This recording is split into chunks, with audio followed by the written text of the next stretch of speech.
Salam sejahtera dalam kasih Tuhan kita Yesus Kristus. Tentunya kita berterima kasih kepada Tuhan karena kebaikannya sampai hari ini kita masih bisa merasakan pemeliharaan Tuhan. Amin saudara. Bahkan kita boleh mengakhiri doa 100 hari pada hari ini.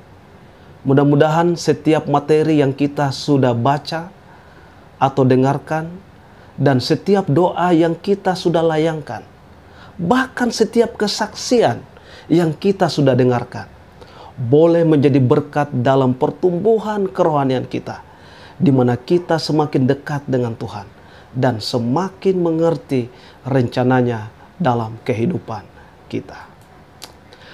Sebelum kita memasuki hari pekerjaan kita dalam satu pekan ini, saya ingin membawa pikiran saudara dan saya untuk merenungkan satu ayat yang terdapat dalam 1 Korintus 10 ayatnya yang ke-13. Namun sebelumnya saya undang, mari kita tunduk kepala, kita berdoa. Tuhan, kebutuhan kami saat ini adalah Roh Kudus-Mu. Kiranya dapat mengisi hati dan pikiran kami. Membuka hati dan pikiran kami boleh mengerti maksud dan rencana Tuhan dalam kehidupan kami. Berfirmanlah Tuhan, karena kami siap untuk mendengar. Di dalam nama Yesus kami sudah berdoa. Amin. Kalau kita buka dalam 1 Korintus 10 ayatnya yang ke-13 yang berbunyi, pencobaan-pencobaan yang kamu alami ialah pencobaan-pencobaan biasa yang tidak melebihi kekuatan manusia. Sebab Allah setia dan karena itu Ia tidak akan membiarkan kamu dicobai melampaui kekuatanmu. Pada waktu kamu dicobai, Ia akan memberikan kepadamu jalan keluar sehingga kamu dapat menanggungnya. Kalau kita melihat konteks dari ayat ini, dalam perikop kitab 1 Korintus 10 diberi judul Israel sebagai satu peringatan. Ini adalah jenis penggenapan nubuatan tipologi. Antitype di mana Rasul Paulus mengambil tipe atau type dari kitab Perjanjian Lama tentang pengalaman perjalanan bangsa Israel keluar dari Mesir dan bagaimana Tuhan memimpin dan melindungi mereka melalui tiang awan dan tiang api dalam perjalanan mereka dari Mesir dan melintasi padang belantara sampai kepada tanah perjanjian, yaitu Kanaan. Rasul Paulus menulis surat dan mengingatkan anggota jemaatnya yang ada di kota Korintus dengan kondisi kerohanian bangsa Israel di masa itu. Walaupun Tuhan telah memanggil mereka keluar dari kegelapan dunia, namun dalam perjalanan kerohanian mereka gagal memelihara iman mereka karena mereka masih membiasakan kebiasaan lama mereka selama mereka berada di Mesir. Demikian halnya dengan anggota jemaat yang ada di kota Korintus, di mana mereka datang dari latar belakang tradisi dan kebiasaan yang berbeda. Orang Yahudi dan orang Yunani. Belum lagi di kota mereka dipengaruhi dengan keadaan warga kota di sana yang masih menyembah berhala, immoral, dan kebiasaan-kebiasaan buruk yang lainnya yang bertentangan dengan perintah Allah. Bahkan orang-orang Yahudi yang sudah menjadi Kristen masih terbawa-bawa dengan adat istiadat mereka. Sehingga banyak anggota yang tadinya setia menjadi bingung dan menimbulkan perpecahan di antara anggota jemaat. Mereka saling menjatuhkan dengan kelemahan mereka sehingga mereka menjadi lemah dan meninggalkan Tuhan. Apa yang saya mau tekankan di sini? Ada 3 hal. Yang pertama, sampai hari ini setan bekerja keras untuk memecah jemaatnya, sehingga mereka lupa dengan tujuan panggilan mereka menjadi umatnya, seperti jemaat yang mula-mula. Lalu kemudian yang kedua, setan menggunakan trik yang sama dalam menghancurkan hubungan umatnya dengan Allah mereka, dari sejak zaman Eden sampai sekarang.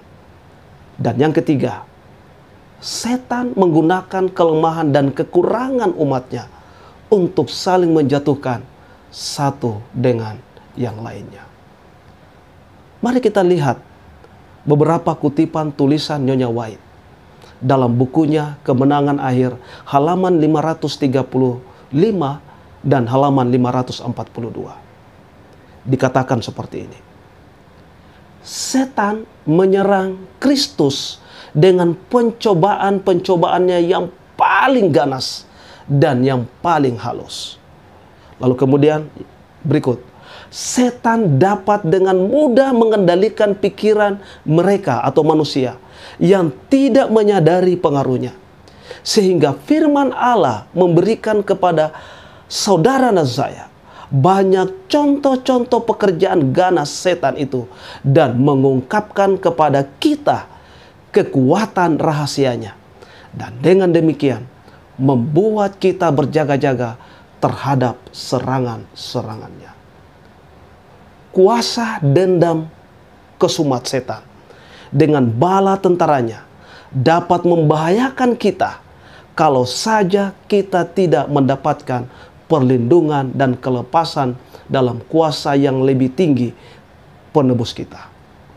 Dengan hati-hati dan cermat, kita mengamankan rumah kita dengan vendel dan gembok untuk melindungi harta milik kita dan nyawa kita dari orang-orang jahat dan mungkin juga termasuk virus corona.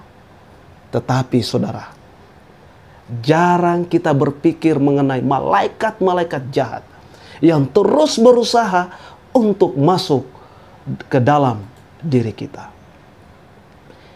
Jika diizinkan, malaikat-malaikat jahat dapat mengalihkan pikiran kita, menyakiti dan menyiksa tubuh kita, membinasakan milik kita dan hidup kita.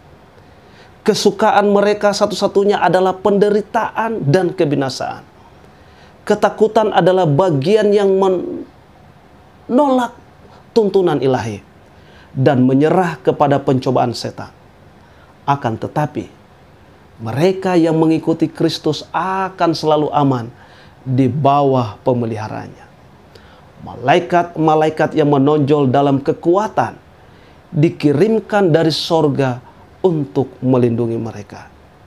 Si jahat tidak dapat menerobos penjaga yang ditempatkan Allah di sekeliling umatnya.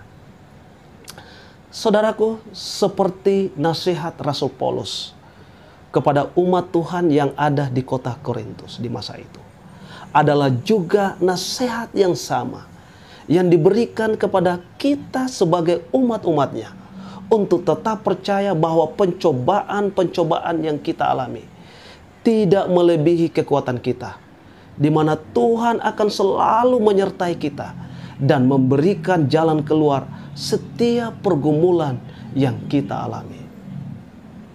Tetaplah setia dan laksanakanlah panggilan kudusnya. Tetaplah berbuat baik. Bersaksilah dimanapun Anda dan saya berada. Jangan pernah membalas kejahatan dengan kejahatan, tetapi balaslah kejahatan itu dengan kebaikan. Sebab Allah yang adil, yang mengetahui apa yang kita telah buat untuk kemuliaannya. Tuhan Yesus memberkati saudara dan saya. Amin.